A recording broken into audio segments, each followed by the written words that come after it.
Hello dear students, today we are going to learn about how to change the voice in present perfect tense.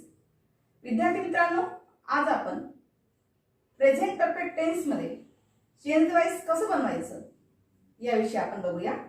Late us see construction. Object plus have oblique has plus been plus V3 plus remaining words plus by plus subject. बघा, सगळ्यात पहिले वाक्यामध्ये कर्म घ्यायचं, त्यानंतर have किंवा has,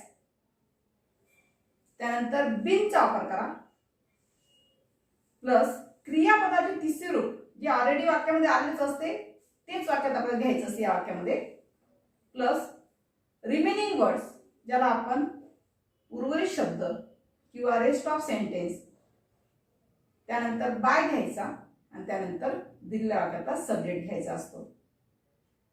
तर विद्यार्थी मित्रांनो, सगळ्यात पहिले एक गोष्ट लक्षात घ्या, वाक्यामध्ये टू हॅव चे रूप जे आहे ते टू हॅव चे रूप केव्हा वापरायचं. आता टू हॅव चे रूप कोणते असतात? प्रेझेंट परफेक्ट टेन्स मध्ये टू हॅव चे रूप दोन आहेत, एक म्हणजे हॅव आणि एक हॅज प्रेझेंट परफेक्ट टेन्स मध्ये, नाही का.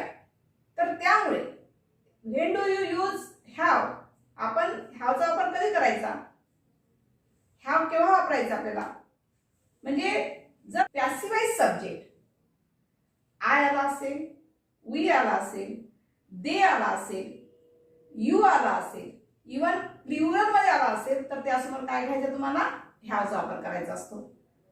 हॅज केव्हा वापरायचा आहे, जर पॅसिव्हाइज सब्जेक्ट ही, शी, इट किंवा सिंग्युलर आलेलं असेल, एखाद्या व्यक्तीचं नाव आलेलं असेल तर देखील त्यासमोर काय वापरायचं, तुम्हाला हॅजचा वापर करायचा आहे. Let's some examples of this type. चला तर आपण काय करूया आता, अशा प्रकारचे काही वाक्य बघूया. Now see first sentence, I have sung a song. बघा, दिलेलं वाक्य कसं आहे, ऍक्टिव्ह वॉइस मध्ये आहे. जर दिलेलं वाक्य ऍक्टिव्ह वॉइस मध्ये असेल तर याला पॅसिव्ह वॉइस मध्ये मोड करायचं असेल, कन्वर्ट करायचं असेल तर कसं होईल, सगळ्यात पहिले काय करायचं, त्या वाक्यामध्ये नेमक्या कोणत्या गोष्टी आलेल्या आहेत, ते वाक्य कशावरून मॅडमनी ऍक्टिव्ह वॉइस म्हटलेलं आहे. तर या वाक्यामध्ये तुम्हाला काय दिसते आहे, हॅव दिसतो आहे आणि हॅवच्या समोर क्रियापदाचं काय दिसते आहे, थर्ड फॉर्म ऑफ वर दिसते आहे, म्हणजे क्रियापदाचं तिसरे रूप दिसते आहे. बरोबर आहे. त्यामुळे दिलेलं वाक्य कसं आहे, ऍक्टिव्ह वॉइस मध्ये आहे आणि प्रेझेंट परफेक्ट टेन्स मध्ये आहे. याला आपल्याला चेंज द वॉइस करायचं आहे, पण कशामध्ये करायचं आहे, पॅसिव्ह वॉइस मध्ये करायचं आहे. तर बघा आता त्याचं कसं होईल, सगळ्यात पहिले वाक्यामध्ये दिलेल्या वाक्यामध्ये ऑब्जेक्ट कोणता आहे ते बघा. दिलेल्या वाक्यातला ऑब्जेक्ट कोणता आहे, अ सॉन्ग हे ऑब्जेक्ट आहे. अ सॉन्ग याला काय करायचं, पॅसिव्ह वॉइस सब्जेक्टच्या ठिकाणी घेऊन जायचं, म्हणजे आपण सुरुवातीला काय घेणार, अ सॉन्ग. आता अ सॉन्ग हे जर पॅसिव्ह वॉइस सब्जेक्टच्या ठिकाणी आपण घेतलं तर याचं नंबर्स बघायचा, म्हणजे वचन बघायचं, म्हणजे कसं आहे ते, सिंग्युलर आहे की प्लुरल आहे, काय बघणार आपण, कारण त्याच्यावरून आपल्याला टू हॅवचं रूप घ्यायचं असेल विद्यार्थी मित्रांनो. कारण दिलेल्या वाक्यात टू हॅवचं रूप काय आलेलं आहे, हॅव आलेलं आहे. आपल्याला पॅसिव्ह वॉइस सब्जेक्टला अनुसरून टू हॅवचं रूप घ्यायचं आहे. तर या ठिकाणी पॅसिव्ह वॉइस सब्जेक्ट कोणता दिसतोय तुम्हाला, अ सॉन्ग. अ सॉन्ग हे सिंग्युलर आहे, त्यामुळे अ सॉन्गच्या समोर आपण टू हॅवचं रूप कोणतं घेणार, हॅज वापर करायचा आहे. घेतला आपण हॅज. फक्त हॅज घेऊन चालणार नाही, त्यासमोर बीन वापरा. त्यानंतर दिलेल्या वाक्यातले जे वर्ब आहे जशाच तसं तुम्ही घ्यायचं असते या टेन्स मध्ये, म्हणजेच दिलेल्या वाक्यामध्ये ऑलरेडी तिसरं रूप आलेलं आहे. कोणतं आलेलं आहे, सम.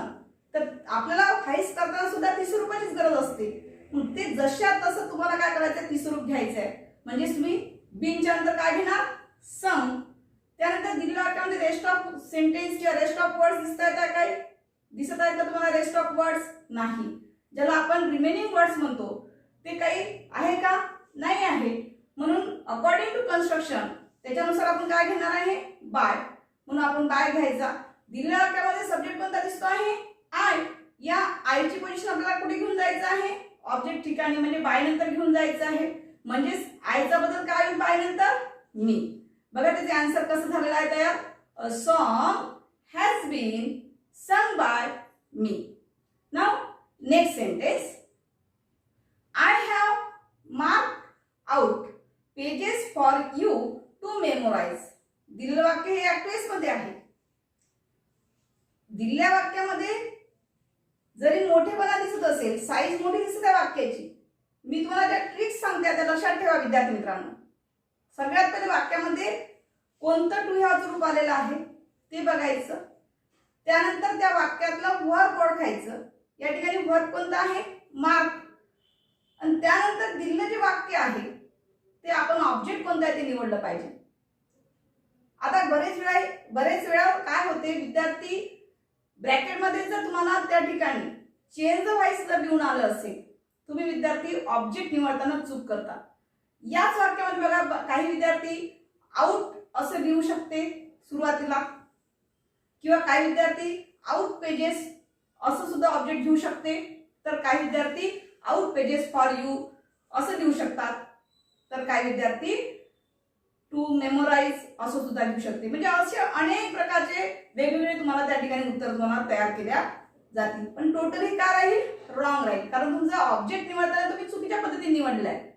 मग या ठिकाणी तुम्हाला लक्षात घ्यायचं आहे की नेमकं ऑब्जेक्ट कोणता या वाक्यामध्ये, हे कसं ओळखणार तुम्ही बरं? तर त्या वाक्यामध्ये फक्त तुम्हाला पेजेस हे ऑब्जेक्ट दिसते आहे, जे मिनिंगफुल आहे. कारण की या ठिकाणी जे वर्ब आलेला आहे ते मार्क आउट असं आहे, कारण मार्क आउट ही एक फ्रेज आहे, सच ॲज लुक आफ्टर, नाही का? आपल्याला लुक आफ्टर असं दिसते. मग आपण लुक आफ्टर युअर पॅरेंट्स असं म्हटलं एक्झाम्पल मध्ये, तर अशा वेळेस आपण लुक वेगळं ना आफ्टर वेगळं लिहितो का? नाही, कारण लुक आफ्टर ही काय आहे? फ्रेज आहे. तशाच प्रकारचं मार्क आउट ही सुद्धा काय आहे? फ्रेज आहे विद्यार्थी मित्रांनो. त्याच्यामध्ये आउटला आपल्याला तोडता येणार नाही. मार्क आउट हा जो वर्ड्स दिलेला आहे वाक्यामध्ये तसाच घ्यायचा आपल्याला. त्याच्यानंतर आपण ऑब्जेक्ट निवडणार आहोत, तर पेजेस फक्त हे ऑब्जेक्ट कसं झालं? कारण पेजेसच्या नंतर पुन्हा वाक्य काय दिसते तुम्हाला? फॉर प्रेपोजिशन म्हणून वापरलेलं आहे, फॉर यू टू मेमोराइज. हे जे आहे हे तुम्ही रेस्ट ऑफ सेंटेन्स मध्ये घ्यायचं, उरलेलं वाक्य, ज्याला आपण रिमेनिंग वर्ड्स म्हटलेलं आहे अकॉर्डिंग टू कन्स्ट्रक्शन नुसार, नाही का? तर अशा वेळेस कसं होईल बघा, सगळ्यात पहिले दिलेला ऑब्जेक्ट घ्या पेजेस. पेजेस हे कसं आहे? सिंग्युलर आहे की प्लुरल आहे बघा? प्लुरल आहे. जर ते प्लुरल असेल तर त्यासमोर तुम्हाला काय वापरायचं आहे? हॅव बीन वापरायचं आहे. म्हणजेच आपण अनेक गोष्टी काय घेतलेल्या आहे? हॅव वापरलेला आहे. जरी आयच्या समोर दिलेल्या वाक्यामध्ये हॅव आहे तरी उत्तरामध्ये सुद्धा हॅव येणार आहे. म्हणजे कसं काय? तर त्या ठिकाणी दिलेल्या वाक्यामध्ये जरी आयच्या समोर हॅव जरी येत असेल तरी देखील पॅसिव्हाइज सब्जेक्ट जो आहे, तर पॅसिव्हाइज सब्जेक्ट सुद्धा कसा आलेला आहे तुमचा? प्लुरल मध्ये आलेला आहे. त्यामुळे तुम्हाला या ठिकाणी काय वापर करावा लागेल? हॅवचा वापर करावा लागेल विद्यार्थी मित्रांनो. त्यानंतर बीन घ्यायचं. त्यानंतर दिलेल्या वाक्यातले जी फ्रेज आहे मार्क आउट, हा टोटली पूर्ण फ्रेज थर्ड फॉर्म घेतलेला आहे, जशा तसा घ्यायचा आहे. त्यानंतर रिमेनिंग वर्ड्स घ्या, फॉर यू टू मेमोराइज. त्यानंतर बाय वापरा. बाय नंतर दिलेल्या वाक्यात जो सब्जेक्ट दिलेला आहे त्या सब्जेक्टला तुम्ही ऑब्जेक्ट ठिकाणी घेऊन जायचं आहे. म्हणजे दिलेल्या वाक्याचा सब्जेक्ट कोणता आलेला आहे? आय. तर आयचा बदल इकडे बाय नंतर काय होईल? मी होईल विद्यार्थी मित्रांनो. म्हणजे तुमचं उत्तर बघा कसं होईल? Pages have been mark out for you to memorise by me. Now next example, we have tried various homespun remedies. बघा या वाक्यामध्ये काय दिसते तुम्हाला? दिलेलं वाक्य ऍक्ट्रेस मध्ये दिसते आहे. सगळ्यात पहिले त्या वाक्यामध्ये ऑब्जेक्ट कोणत्या लक्षात घ्या, कारण वर्ब कोणतं दिसते आहे? ट्राइड. त्या ट्राइडच्या नंतर म्हणजे वर्बच्या नंतर कुठला शब्द दिसतोय? व्हेरियस. मग व्हेरियस हे फक्त ऑब्जेक्ट झाला आहे का? नाही विद्यार्थी मित्रांनो. तर ऑब्जेक्ट हे कसं निवडायचं? कालच्या तासाला सुद्धा मी सांगितलं होतं तुम्हाला, ऑब्जेक्ट ज्यावेळेस आपण चूज करतो त्यावेळेस ते मिनिंगफुल असायला हवं. कुठलाही शब्द जो असेल त्या शब्दाचा मिनिंग असायला हवा त्या ठिकाणी. जर तुम्ही तुटक तुटक अर्थ लावत असाल तर त्या ठिकाणी तुमचं उत्तर चुकू शकते. म्हणून विद्यार्थी मित्रांनो या ठिकाणी आपल्याला ऑब्जेक्ट निवडताना कसा घ्यायचा आहे? तर व्हेरियस होमस्पन रेमेडीज हा टोटली एकच शब्द आहे, व्हेरियस होमस्पन रेमेडीज. तर पॅसिव्हाइज करत असताना व्हेरियस होमस्पन रेमेडीज, कारण या वाक्यामध्ये प्रेपोजिशन आलेलं आहे का? नाही. त्यामुळे आपण त्या वाक्याला तोडू शकत नाही, त्याला आरडब्ल्यू मध्ये कन्वर्ट करू शकत नाही. सरळ सरळ पूर्णच्या पूर्ण जशा तसं तुम्ही काय घ्यायचं आहे विद्यार्थी मित्रांनो? ऑब्जेक्ट घ्यायचा आहे, म्हणजेच व्हेरियस होमस्पन रेमेडीज. आता आलेला जो पॅसिव्हाइज सब्जेक्ट आहे तो सब्जेक्ट कसा दिसतोय? सिंग्युलर आहे का प्लुरल आहे? प्लुरल आहे.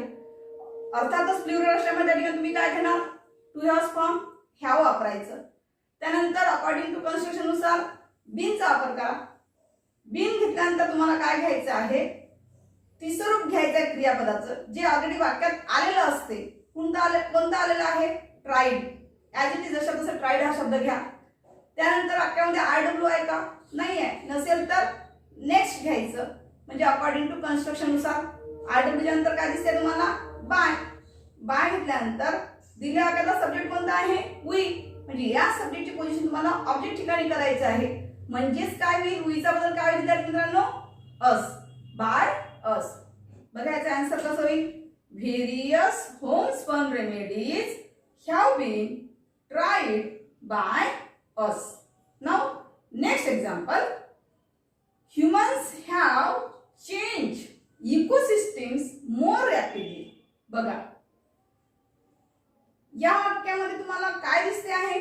दिलेलं वाक्य ऍक्टिव्हाइस मध्ये आहे, कारण या वाक्यामध्ये सुद्धा हॅव प्लस V3 आलेला आहे फक्त. जर हॅव प्लस V3 मध्ये आलेलं असेल तरी देखील ते वाक्य ऍक्टिव्हाइस मध्ये असते. याला आपल्याला कन्वर्ट इनटू पॅसिव्हाइज करायचं आहे, चेंज वाईज बनवायचं आहे. सगळ्यात पहिले त्या वाक्यात काय करायचं? ऑब्जेक्ट ओळखा. ऑब्जेक्ट कोणतं दिसते आहे? जे वर्बच्या नंतर असते. ऑब्जेक्ट कसं निवडायचं? जे वर्बच्या नंतर. सरळ सरळ बघायचं वर्बच्या नंतर कोणकोणते शब्द आलेले आहे, कुठला शब्द आलेला आहे ज्याचा मिनिंगफुल असं बोध होतो आपल्याला, हे बघायचं. मग इथे काय दिसतंय तुम्हाला? इकोसिस्टम्स मोर रॅपिडली असं दिसते आहे. पण इकोसिस्टम्स मोर रॅपिडली हा पूर्णतः ऑब्जेक्ट नाही आहे. मग अर्थपूर्ण वर्ड्स कोणता झाला त्याच्यातला? ओनली इकोसिस्टम्स हाच एक शब्द अर्थपूर्ण आहे. कारण मोर रॅपिडली जे आहे हे त्याला लागले, म्हणजे मोर रॅपिडली जो वर्ड दिलेला आहे हा पूरक शब्द झालेला आहे त्याचा. त्याच्यामुळे ते मोर रॅपिडली हा जो शब्द आहे किंवा रेस्ट ऑफ सेंटेन्स आहे ते तुम्हाला ऑब्जेक्ट म्हणजे ऑब्जेक्ट म्हणून त्या ठिकाणी गृहीत धरता येणार नाही. तर त्यातला मेन ऑब्जेक्ट कोणता आहे? फक्त इकोसिस्टम्स. तर बघा आता याचं पॅसिव्हाइज करताना कसं होईल? सगळ्यात पहिले ऑब्जेक्ट घ्या, जे की पॅसिव्हाइज करत असताना त्याला सब्जेक्ट ठिकाणी घ्यायचं असते. म्हणजेच काय घेणार तुम्ही सुरुवातीला? इकोसिस्टम्स. इकोसिस्टम्स हे कसं आहे? सिंग्युलर आहे की प्लुरल आहे? बघा प्लुरल आलेला आहे. प्लुरल आल्यामुळे त्याच वाक्यामध्ये जर प्लुरल असेल तर त्या वाक्यामध्ये तुम्हाला कशाचा वापर करायचा आहे? हॅवचा वापर करायचा आहे. कारण इकोसिस्टम्स हा जो शब्द आहे हा शब्द प्लुरल मध्ये आहे, त्यामुळे तुम्हाला त्या ठिकाणी हॅवचा वापर करा. म्हणजेच आपण या ठिकाणी हॅव घेणार. त्यानंतर बीन वापरा अकॉर्डिंग टू कन्स्ट्रक्शन नुसार. त्यानंतर दिलेल्या वाक्यामध्ये जे पास्ट पार्टिसिपल आहे ऍज इट इज अँड तसंच घ्या. कोणतं आलेलं आहे? चेंज्ड. तसंच घ्या जसं आहे तसं. त्यानंतर आरडब्ल्यू. आरडब्ल्यू म्हणजे रिमेनिंग वर्ड्स, जे वाक्यामध्ये शिल्लक राहिलेले शब्द आहे, रेस्ट ऑफ सेंटेन्स आहे, तो भाग जशा तसं तुम्हाला त्या याच्यामध्ये क्रियापदाच्या तिसऱ्या रूपानंतर घ्यायचा असतो, वर्बच्या तिसऱ्या रूपानंतर घ्यायचा असतो. जो वाक्यामध्ये रेस्ट ऑफ वर्ड्स म्हणून आलेला असेल किंवा रिमेनिंग वर्ड्स म्हणून आलेला असेल, मग या ठिकाणी काय आलेला आहे? मोर रॅपिडली. त्यानंतर बायचा वापर करा. त्याचबरोबर बाय घेतल्यानंतर दिलेला वाक्याचा सब्जेक्ट बघा. दिलेला वाक्याचा सब्जेक्ट कोणता आहे? ह्युमन्स आहे, नाही का? तर दिलेला वाक्याचा सब्जेक्ट ची पोझिशन आपल्याला आता चेंज करायची आहे. बाय नंतर घेऊन जायचं आहे. म्हणजे बाय नंतर घेऊन जायचं म्हणजे नेमकं काय करायचं तुम्हाला? ऑब्जेक्टच्या ठिकाणी घ्यायचं आहे, म्हणजेच बाय ह्युमन्स. अशा प्रकारे बघा त्याचं उत्तर कसं होईल? Ecosystems have been changed more rapidly by humans. Now, next example. We have also seen progress. Bracket मध्ये तुम्हाला चेंज वाईज म्हणून दिलं असेल तर कसं करणार बघा. सगळ्यात पहिले वाक्यात कोणकोणत्या गोष्टी आल्या बघून घ्या. दिलेल्या वाक्यामध्ये तुम्हाला हाव पण दिसतो आहे, त्याचबरोबर क्रियापद तिसरं रूप पण दिसते. कोणतं आहे क्रियापद? सीन. हे पास्ट पार्टिसिपल झालेल्या वाक्यामध्ये. तर आपल्याला दिलेलं वाक्य ऍक्टिव्हाइस मध्ये आहे, पण ऑलरेडी त्या वाक्यामध्ये एक शब्द आणखी दिसतोय तुम्हाला. कोणता आल्सो. मग हा शब्द कट करायचा का विद्यार्थी मित्रांनो? नाही, तो आपल्याला वाक्यामध्ये तुम्हाला फिरून वाक्य दिलेलं आहे, तर ते आपल्याला घेताना कसं घ्यायचं? तर या ठिकाणी बघा, सगळ्यात पहिले ऑब्जेक्ट निवडा, प्रोग्रेस, त्याला सब्जेक्ट ठिकाणी घेऊन या. जे पॅसिव्हाइज करत असताना ऑब्जेक्टला काय करायचं? आपल्याला सब्जेक्ट ठिकाणी घेऊन यायचं आहे. म्हणजेच प्रोग्रेस हा आपला काय होईल या ठिकाणी? पॅसिव्हाइज सब्जेक्ट झालेला आहे. याच्यावर आपल्याला टू ह्यूज फॉर्म निवडायचा आहे. म्हणजे टू ह्यूज फॉर्म करताना त्याचं वचन बघायचं. पॅसिव्हाइज सब्जेक्ट हा एकवचन आहे की अनेकवचन आहे पण बघा. मग या ठिकाणी प्रोग्रेस हा जो शब्द दिलेला आहे हा एकवचन आहे की अनेकवचन आहे? सिंग्युलर आहे. सिंग्युलर म्हणजेच एकवचन. मग हा जर सिंग्युलर असेल तर त्यासमोर टू ह्याज रूप काय लागेल विद्यार्थी मित्रांनो? हॅज. म्हणून या ठिकाणी आपण काय घेणार आहे? हॅज. हॅज घेतल्यानंतर अकॉर्डिंग टू कन्स्ट्रक्शन नुसार बीनचा वापर करा. हॅज म्हणजे आपण त्याच्यावर बीन वापरणार, म्हणजे काय होईल तिथे? Has been. त्यानंतर वाक्यामध्ये आपल्याला कॉम्प्लिमेंटरी वर्ड्स दिसतो आहे, ज्याला आपण पूरक शब्द म्हणतो. आणि त्यानंतर क्रियापदाचं काय दिसते तुम्हाला? तिसरूप दिसते आहे. बरोबर आहे. अकॉर्डिंग टू कन्स्ट्रक्शन नुसार त्या ठिकाणी आपल्याला पास्ट पार्टिसिपल घ्यायचं असते, परंतु ऑलरेडी वाक्यामध्ये तुम्हाला कॉम्प्लिमेंटरी वर्ड आलेला आहे, पूरक शब्द आलेला आहे. पूरक शब्द आल्यामुळे त्याची पोझिशन आपल्याला चेंज करता येत नसते विद्यार्थी मित्रांनो. मग त्याची पोझिशन कुठे आहे? बिफोर वर्ब, म्हणजे वर्बच्या पूर्वी आलेला आहे, वर्बच्या अगोदर आलेला आहे आल्सो. म्हणून सुद्धा तुम्ही वर्बच्या अगोदरच तो वर्ड्स वापरा, आल्सो. त्यानंतर क्रियापद स्वरूप घ्या, सीन. वाक्यामध्ये काही असे आरडब्ल्यू दिसतात का? नाही. त्यामुळे आपण काय घ्यायचं? बाय घ्या. बाय घेतल्यानंतर दिलेला आपल्याला जो सब्जेक्ट आहे त्या सब्जेक्टचं तुम्हाला काय करायचं विद्यार्थी मित्रांनो? ऑब्जेक्ट मध्ये कन्वर्ट करायचं आहे. म्हणजे दिलेला आपला सब्जेक्ट कोणता आलेला आहे? वी. या वीला तुम्हाला काय करायचं आहे? ऑब्जेक्ट मध्ये कन्वर्ट करून घ्यायचं आहे. म्हणजे वी बाय अस. बघा ते उत्तर कसं तयार होईल?